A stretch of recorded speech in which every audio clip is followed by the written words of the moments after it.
It started with a file that wasn't supposed to exist.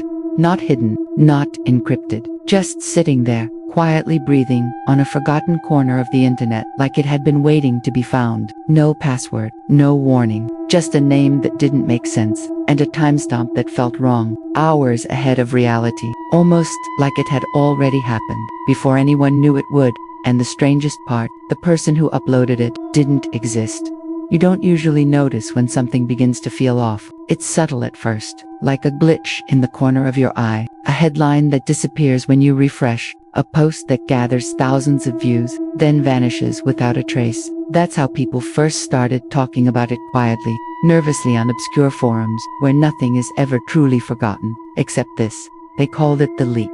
Not because it was the first, but because it didn't behave like the others. Most leaks come with noise arguments, denials, media coverage. This one, silence, total silence, as if whatever had been exposed wasn't meant to be acknowledged at all. The file itself wasn't dramatic. No flashing warnings, no dramatic revelations written in bold, just documents, pages and pages of what looked like internal reports, system logs, communication threads, all stitched together into something disturbingly coherent, too coherent. And then there were the names, some familiar, some powerful, but many completely untraceable. People who, according to every official record, had never existed. Yet here they were, giving orders, signing approvals, discussing operations that no government had ever admitted to running. At first, people assumed it was fake, another elaborate hoax crafted to feed conspiracy-hungry minds. But something didn't add up. Independent analysts started cross-checking timestamps, metadata,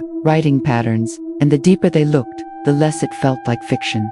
Because the details were too precise, down to internal formatting styles used by specific agencies, language patterns matching real classified documents that had been declassified years later. It was like someone had access not just to secrets, but to the structure of secrecy itself. And then the whistleblower appeared, not in a press conference, not on a verified platform, just a single account, posting cryptic messages at irregular intervals. No profile picture, no history, just fragments, like breadcrumbs left in the dark.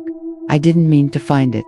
That was the first message. No explanation, no follow-up for hours. And when the next post came, it wasn't clarification, it was a warning. They're watching who opens the file. People laughed at first. Fear always sounds ridiculous when it's new, but curiosity is stronger than fear. Especially online, downloads spiked, discussions exploded. Everyone wanted to see what was inside. Everyone wanted to be part of something forbidden. But then something strange started happening. Users who had interacted with the file began disappearing. Not dramatically, no announcements, no news coverage. Their accounts just stopped, mid-sentence, mid-discussion, gone. And when others tried to mention them, their names wouldn't show up anymore. The whistleblower returned after 2 days of silence. I told you not to open it.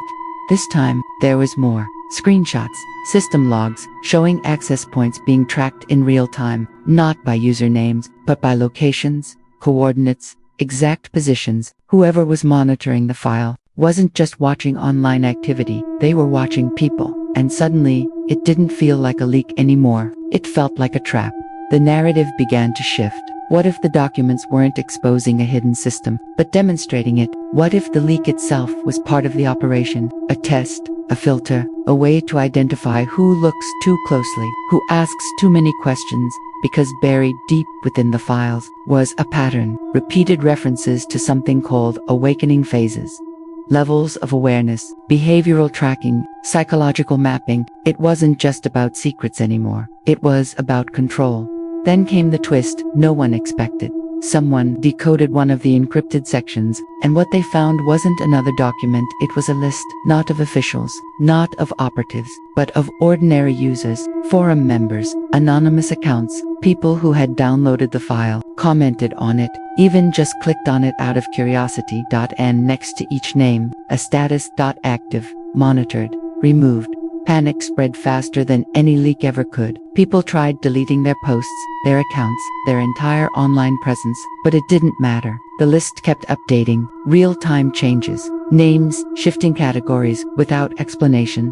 And then, the whistleblower posted one final message. I'm not exposing them. A pause. I'm one of them. The truth, when it finally surfaced, didn't come from the documents, it came from the pattern. Every leak, every whistleblower, every exposure over the years had followed the same structure, the same emotional triggers, the same slow build of curiosity, fear, and obsession. It wasn't random, it was designed.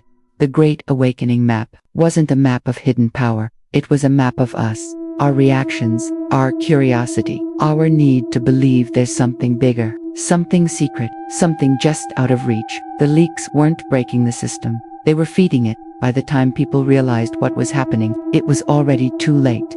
Because the moment you question whether something is real, you've already become part of it. And maybe that file was never meant to be hidden at all.